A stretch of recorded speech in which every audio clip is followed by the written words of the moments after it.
Hi, my name is Lenora Zenzalai Helm, and I'm a vocal musician, a vocal musicianship coach, and the founder of Vocal Jazz Online. Imagine having so many performances that you have to call other singers to give them your backlog of work. Imagine being able to talk to instrumentalists and know what you're speaking about. You know music terms and terminology, you know the language of music, and you can speak to them with confidence and authority.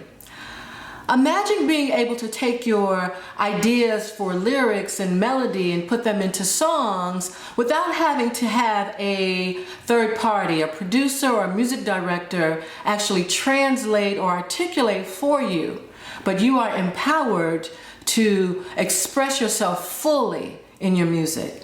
Imagine being able to finally have the career of your dreams. The opportunity for that lies in you accessing and mastering musicianship. They don't teach vocalists this.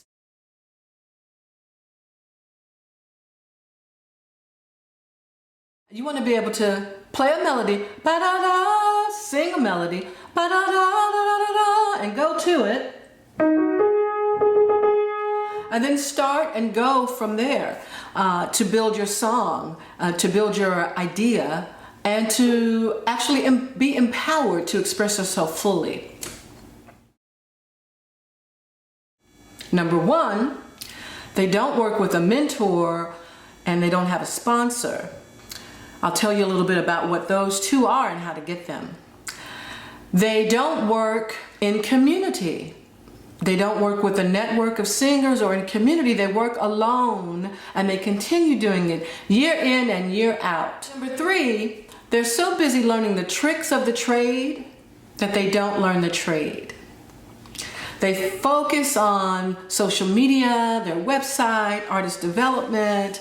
All of those things are necessary and good, but if you don't master your vocal musicianship, you don't have anything to really work with.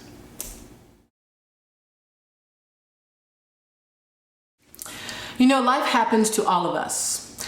And as a little girl growing up in Chicago, I would, as I was eating my breakfast, watch TV and watch, there was a morning news show, and I would see the Today Show, I think it was, and you'd see in Rockefeller Center all of the flags from all of the different countries. And I used to look at those flags and dream about living in New York and meeting people from all of those different places and traveling there and singing. And I used to tell my mom, I'm going to be famous, I'm going to sing. And she's like, yeah, right, eat your oatmeal. But no, it was grits, we always ate that. But I did, I had the ability, I had the opportunity after I finished my degree at Berklee College of Music in film scoring and voice to go to New York City and work in the music industry. I worked at a record company, I worked for a talent booking agency, and at night I would sing in the clubs and sing in the restaurants. I was able to have my own band, and one thing led to another. I sang in a background for lots of different artists and went on tours, and one thing led to another, and I got my first record deal, and I'm on my 6th record now, about to record my 7th actually. And you know, I really was able to realize those dreams. I was elected to go around the world and to represent the United States as a U.S. jazz ambassador. And a couple of things happened to me. I got a letter in the mail one day, and it said that I was inducted into Who's Who in the World. I was like, what? You've got to be kidding me. You would think that I was excited about it, but I was devastated. I was devastated because I thought, oh my God, what do you mean I haven't impacted, I haven't made a contribution, I haven't impacted anybody's life, I haven't done anything to be who's who in anybody's world. I was like, oh, you know, I felt like an imposter, and I felt like, oh crap, now I have to go out there and act like I'm someone who's contributing to the world. And so I just started kind of going in circles, jumping on board of directors, and I started a nonprofit music school for young people, and I started working and doing things that made it look like I was what that letter said. Okay, so hold that thought. And then another thing happened. I was on one of my tours, and I remember where I was in Madagascar. And I was so excited to be in Africa and performing. It was, hundreds of people in the audience that night.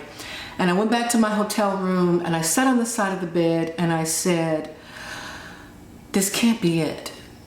It just can't be all about me. I felt a deeper need to contribute in some way that would be just not about me on the stage, getting all the adulation and don't get me wrong, I love that, but that's not what I love about singing.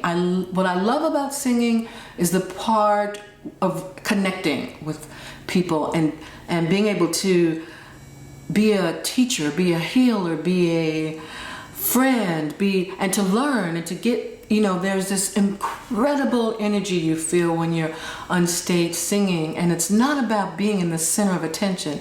It's something else. It's like praying. So let's go back to that letter.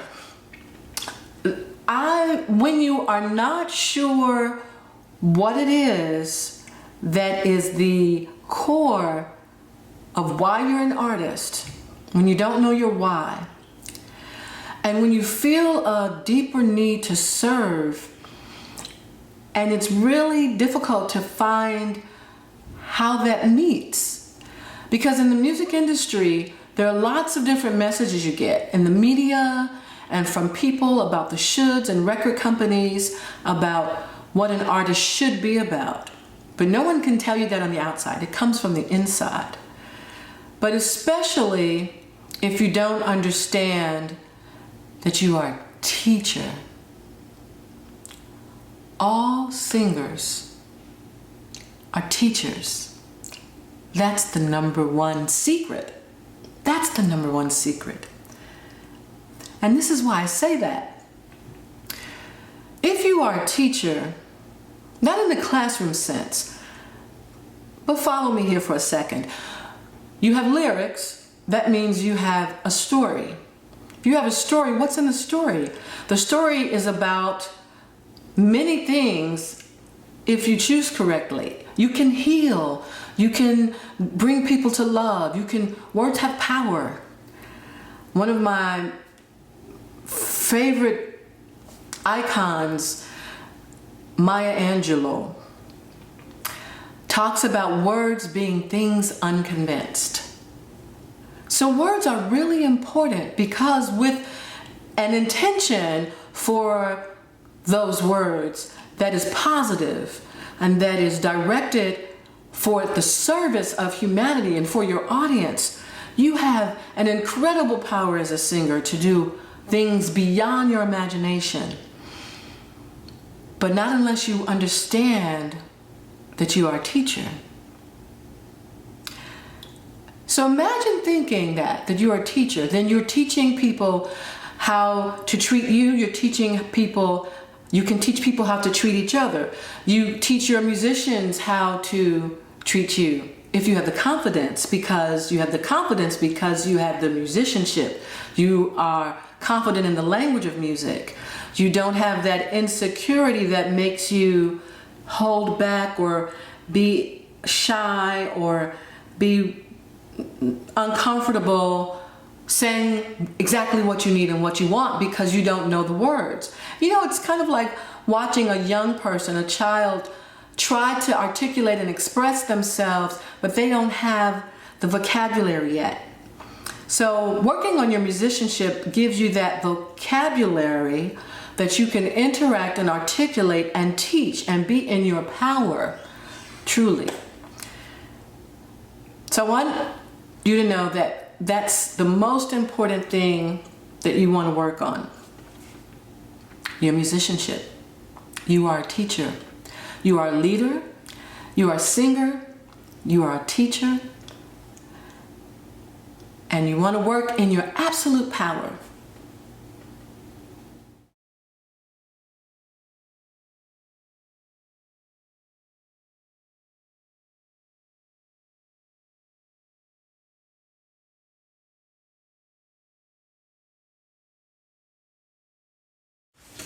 I hope that helped you and that you can start using these strategies you learned today right away. Remember, you are a singer, you are a leader, you are a teacher. So join with me, and you and I together can change our singer community one singer at a time. I'm Lenora Zenzalai Helm, and I'm yours in music.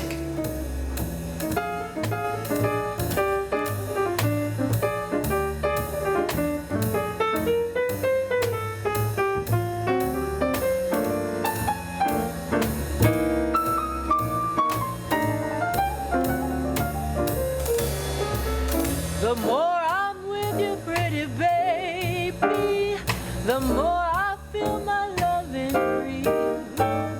I'm building all my dreams around you. Our happiness will never cease. 'Cause nothing's any good without you. Baby, you're my centerpiece. We'll build a house and garden somewhere along a country road of peace, a little cottage on the outskirts where we can relive and release. 'Cause nothing's ever good without you. Baby, you're my centerpiece.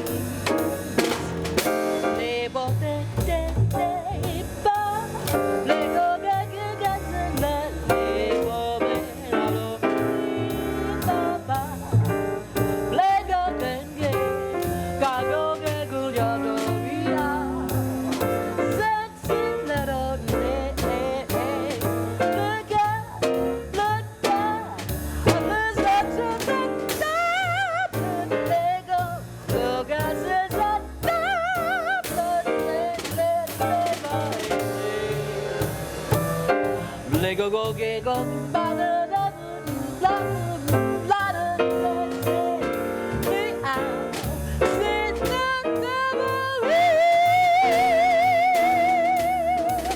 the more I'm with you, pretty baby, the more I feel my love increase. Building all my dreams around you, our happiness will never cease. 'Cause nothing's really good without you, baby. You're my centerpiece. I'll build a house and garden somewhere along a country road of peace.